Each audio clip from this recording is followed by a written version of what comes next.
गुरुर्ब्रह्मा गुरुर्विष्णू गुरुर्देव महेश्वरा सद्गुरु साक्षात परब्रह्मा तस्मै श्री सद्गुरुवे नमः। जय जय रघुवीर समर्थ श्रीराम समर्थ। समर्थांनी सांगितलेलंच आहे ना, मनुष्याच्या जीवनामध्ये ज्या गोष्टी घडतात ना, त्या प्रत्येक गोष्टीला कारण असतं।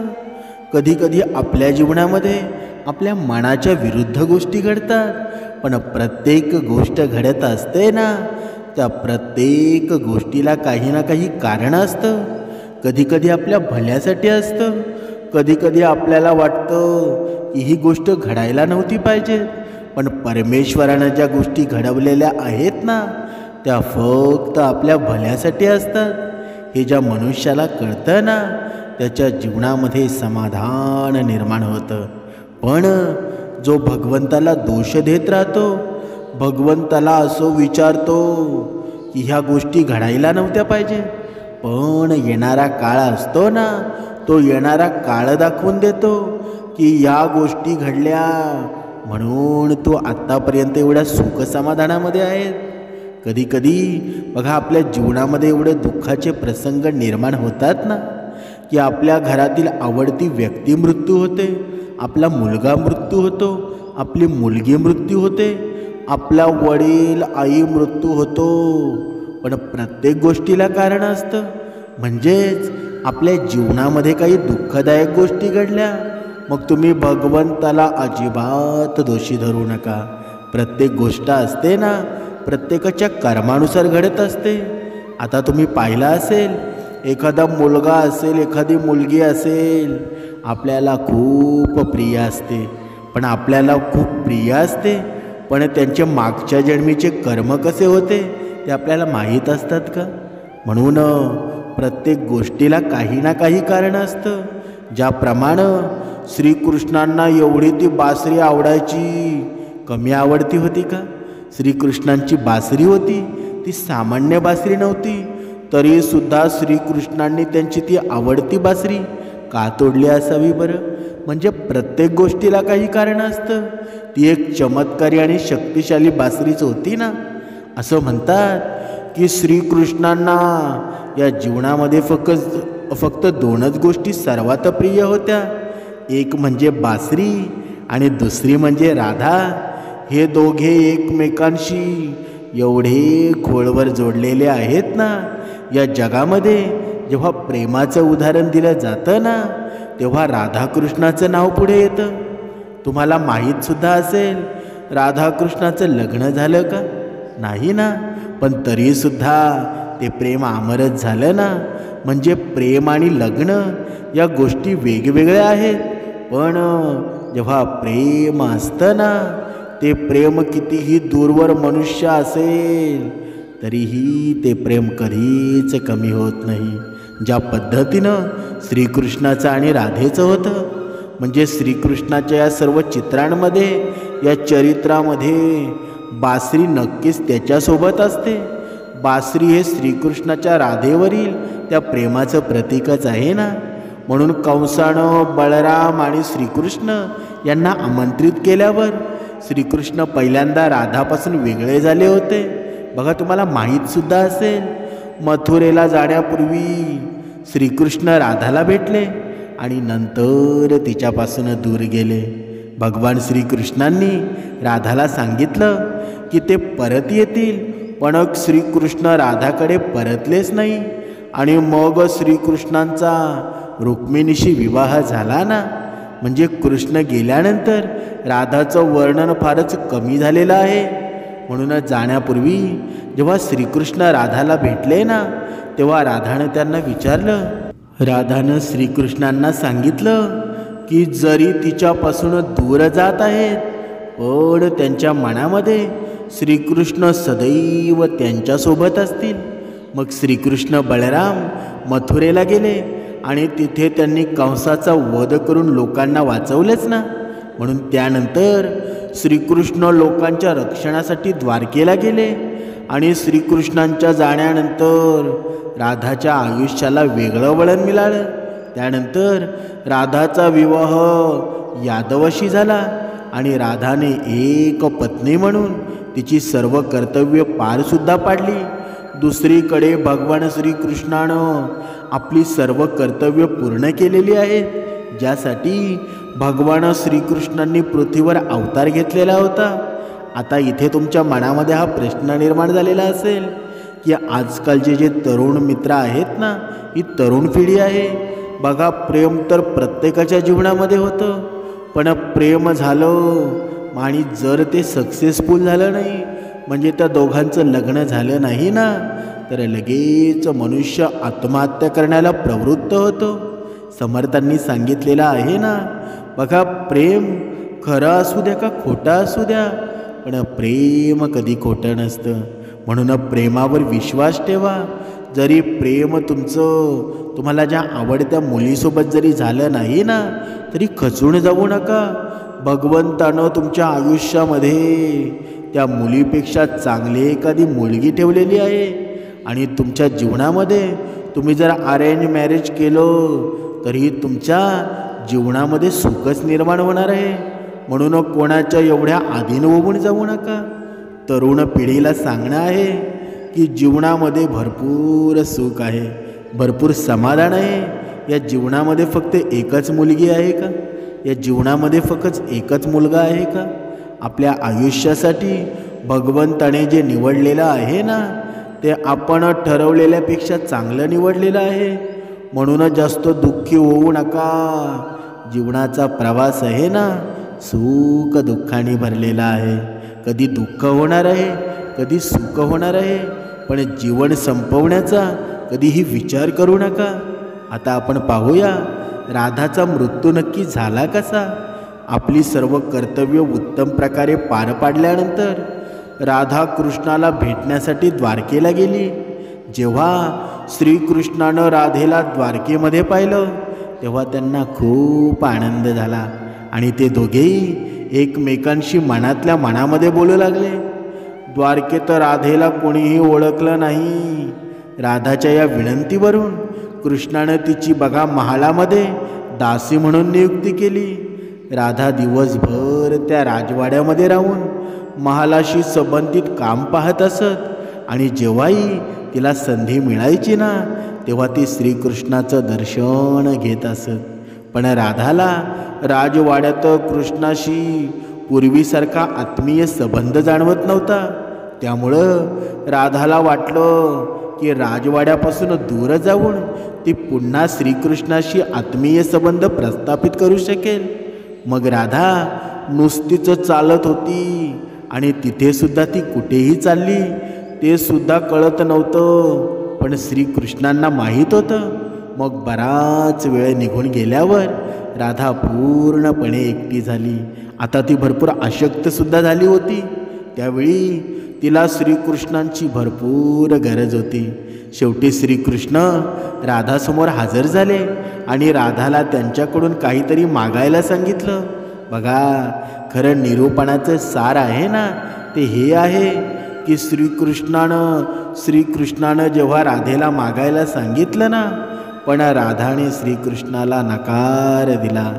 कृष्णाने पुन्हा विनंती केली तेव्हा राधा म्हणाली की तिला तिच्या प्रिय श्रीकृष्णानं शेवटची बासरी वाजवायला हवी आहे. बघा, आपण म्हणतो ना, आपण भक्ती नक्कीच करतो, पण आपली मागणी काय असते बरं? मला सोनं द्या, नाणं द्या. म्हणजे आपण आपल्या जीवनामध्ये सुख शोधण्यासाठी कितीतरी प्रकारचे ढोंग करतो. आणि हे खरं प्रेम काय असतं ना, ते श्रीकृष्णाकडून शिकावं, राधेकडून शिकावं. राधेनं काय मागितलं बरं? राधेनं मागितलं की तुम्ही शेवटची बासरी माझ्यासाठी वाजवा. मग ती श्रीकृष्णांनी बासरी घेतली आणि अतिशय मधुर आवाजामध्ये वाजवायला सुरुवात केली. जेव्हा श्रीकृष्ण आपल्या बासरीनं मधुर धून वाजवू लागले ना, तेव्हा राधाराणी शांत झाली. बघा, तिच्या आत्म्याला शांती मिळाली आणि जुन्या दिवसांचा आनंद अनुभवला. मग तिथेच बासरीचे सूर ऐकून राधाराणीने आपला प्राण सोडला. म्हणजेच तिचा मृत्यू झाला ना. म्हणजे श्रीकृष्णांची त्यांची आवडती बासरी का तोडली ना. असं मानलं जातं की श्रीकृष्णाला माहीत होतं की त्यांचं प्रेम अमर आहे, तरीही ते राधाचा मृत्यू सहन करू शकले नाही आणि श्रीकृष्णांनी आपली प्रिय बासरी तोडून फेकून दिली. यानंतर श्रीकृष्णांनी आयुष्यभर बासरी किंवा इतर कोणतेही वाद्यसुद्धा वाजवलं नाही. आणि अशा प्रकारे श्रीकृष्णाने जड अंतकरणानं आणि ओळ्या डोळ्यांनी देव आणि मानव यांच्या अमर प्रेमाचं प्रतीक आहे ना, ती अमर प्रेमाचं प्रतीक असलेली बासरीसुद्धा तोडून टाकली. आता ती श्रीकृष्णांची ती बासरी कोणी दिली? आता श्रीकृष्णांना बासरी कोणी दिली ना, ते सुद्धा आपण पाहूया. जेव्हा श्रीकृष्णांचा जन्म झाला होता ना, तेव्हा सर्व देवी देवता त्यांना भेटायला पृथ्वीवर येऊ लागले. तेव्हा महादेवांच्या मनामध्ये एक विचार आला की आपणही आपल्या प्रिय देवांच्या बाळस्वरूपाचं दर्शन घेतलं पाहिजे. पण ते भेटले ना, तर त्यांना काय भेटवस्तू देऊ याचा विचार करून ते थांबले. तेव्हा महादेवांना आठवलं की आपल्याजवळ दधीची ऋषींची अस्थी पडलेल्या आहेत आणि या ऋषी आहेत ना, या ऋषी दधीची हेच महर्षी आहेत ज्यांनी आपल्या धर्मासाठी आपल्या शरीराचा त्याग केलेला आहे आणि आपल्या शक्तिशाली शरीरातील सर्व अस्थी दान केल्या होत्या. झाडांच्या या हाडांच्या सहाय्याने विश्वकर्माने इंद्रासाठी 3 धनुष्य आणि 1 वज्र तयार केलं. महादेवांनी त्या हाडापासून बासरी बनवली. जेव्हा महादेव श्रीकृष्णाला भेटण्यासाठी गोकुळामध्ये पोचतात ना, तेव्हा महादेवांनी ती बासरी श्रीकृष्णांना भेट म्हणून दिली आणि त्यांना आशीर्वादसुद्धा दिला ना. तेव्हापासून श्रीकृष्ण बासरी आपल्याजवळ ठेवतात. आता आपण बघूया, राधाचे श्रीकृष्णावर प्रेम असूनसुद्धा राधाचं श्रीकृष्णाशी लग्न का झालं नाही बरं? तुमच्या मनामध्ये सुद्धा हा प्रश्न निर्माण झालेला असेल. म्हणजे त्यांचं लग्न का होऊ शकलं नाही? राधा आणि श्रीकृष्णाची जोडी होती ना, ती जगात अमर मानली जाते. असं म्हणतात ना की राधा आणि श्रीकृष्णाची कथा आहे ना, ही खऱ्या प्रेमाचं अंतिम उदाहरण आहे. पत्नी नसताना सुद्धा राधासोबत श्रीकृष्णाचं नाव घेतलं जातं. ही खूप सुंदर गोष्ट आहे. कारण राधाची श्रीकृष्णाप्रती असलेली भक्ती होती ना आणि समर्पण होतं, ते पूर्णपणे प्रामाणिक होतं ना. म्हणून तुम्हाला राधाकृष्णाच्या काही दंतकथा किंवा कथासुद्धा सापडतील ज्यात त्यांच्या एकमेकांवरील प्रेमाचं चित्रण केलेलं आहे. तशीच ही एक कथा आहे ना, नारद मुनींचं श्रीकृष्णावर खूप प्रेम होतं. जेव्हा नारद मुनींनी तिन्ही लोकांमध्ये राधेची स्तुती ऐकली ना, तेव्हा त्यांना खूप काळजी वाटली. अनेक प्रश्न पडू लागले की राधामध्ये असं काय आहे की तिचं जगभर कौतुक होत आहे. हे उत्तर मिळवण्यासाठी नारद मुनी श्रीकृष्णांकडे जाण्याचा निर्णय घेतला. या प्रश्नाचं उत्तर मिळवण्यासाठी श्रीकृष्णाकडे गेले. पण तिथे पोचल्यावर त्यांनी पाहिलं की श्रीकृष्णांना प्रचंड डोकेदुखी होत आहे. जेव्हा नारद मुनींनी त्या वेदनांवर उपचार काय करायचे विचारले ना, तेव्हा कृष्णांनी उत्तर दिलं की माझ्या भक्तांपैकी कोणीही मला त्याचे चरणोदय म्हणजे पाय धुतलेलं पाणी प्यायला दिलं तर माझ्या वेदना कमी होतील. नारद मुनी चिंतेत पडले आणि त्यांनी विचार केला की जर कोणी भक्त आपल्या भगवंताला चरणाचे पाणी अर्पण करत असेल तर तो नरकात जाईल. आणि त्यानंतर नारद मुनी श्रीकृष्णांच्या पत्नी रुक्मिणी यांच्याकडे पोचले. नारद मुनींनी सर्व प्रकार आहे ना रुक्मिणीला सांगितला आणि देवर्षी नारद मुनी हे पूर्णपणे पाप आहे असं सांगून रुक्मिणींनी चरणोदय अर्पण करण्यास नकार दिला. त्यानंतर नारद मुनी थेट राधेकडे गेले. नारद मुनींनी सुद्धा राधाला संपूर्ण हकीकत सांगितली. हे ऐकताच राधेने एका भांड्यामध्ये तिचे पाय ठेवून त्यावर पाणी घातलं आणि ते पाणी एका छोट्या भांड्यामध्ये भरून राधाने नारद मुनींकडे देऊन ते ताबडतोब श्रीकृष्णांकडे नेण्यास सांगितलं. आणि ती म्हणाली, मला माहीत आहे की हे घोर पाप आहे, मला ते सुद्धा माहीत आहे हे पाप लागणार आहे, पण माझ्या प्रियकराच्या आनंदी आणि निरोगी आयुष्यासाठी मी आणखी त्रास सहन करण्यास तयार आहे. हे ऐकून नारद मुनींना सर्व काही समजलं. संपूर्ण विश्वामध्ये राधाकृष्णाच्या या प्रेमाचं गुणगान आहे ना का गायलं जातं हे त्यांना त्या हकीकत पाहून कळालं. ही राधाकृष्णाची हृदयस्पर्शी कथा आहे जी राधेचे कृष्णावरील अपार प्रेम दर्शवते. म्हणजेच या राधाकृष्णाचं प्रेम पाहून दासींनाही इच्छा झाली की एकदा दासींनी राधाला त्रास देण्याची योजना आखली. आणि त्यांनी एकदा काय केलं की दुधाचा गरम ग्लास होता ना तो घेऊन राधाकडे गेल्या आणि ग्लास राधाला दिला आणि म्हणाल्या, श्रीकृष्णांनी हे दूध तुझ्यासाठी पाठवलेलं आहे. या ऐकताच राधानं कितीतरी लोकांसमोर ते गरम दूध प्यायली होती. ते गरम दूध प्यायल्यावर राधाला काहीच दुखलं नाही किंवा तिला भाजलं देखील नाही. जेव्हा दासी श्रीकृष्णांकडे परत आल्या ना तेव्हा त्यांनी पाहिलं की श्रीकृष्णाच्या तोंडामध्ये अत्यंत वेदनादायक व्रण आहेत. हे पाहून आपली चूक कळाली. राधाचा श्रीकृष्णाची किती संबंध आहे ना या कथेतून सुद्धा दिसून येतो, या प्रसंगामधून सुद्धा दिसून येतो. म्हणजे त्यामुळं गरम दुधाने राधाला इजा झाली नाही तर गरम दुधाने श्रीकृष्णांवर परिणाम झाला. म्हणजे प्रेम असावं ना तर राधा कृष्णासारखा असावं. म्हणजे राधाचा विवाह श्रीकृष्णाची का झाला नाही बघा, याचं सुद्धा उत्तर आपण पाहूया. अनेक तथ्ये अनेक कथा राधानं श्रीकृष्णाशी लग्न का केलं नाही. म्हणजे ही ब्रज ही राधाची भूमी आहे ना आणि मथुरा ही श्रीकृष्णांची जन्मभूमी. म्हणजे मथुरा, वृंदावन, गोकुळ हे श्रीकृष्णांच्या सुरुवातीच्या जीवनाचे भाग आहेत. म्हणूनच जगभरातील सर्व भक्त आहेत ना एकाच श्वासामध्ये राधा आणि श्रीकृष्णांच्या नावाचा जप करतात आणि राधे कृष्ण म्हणतात. हे स्पष्टपणे दाखवून दिलेलं आहे ना.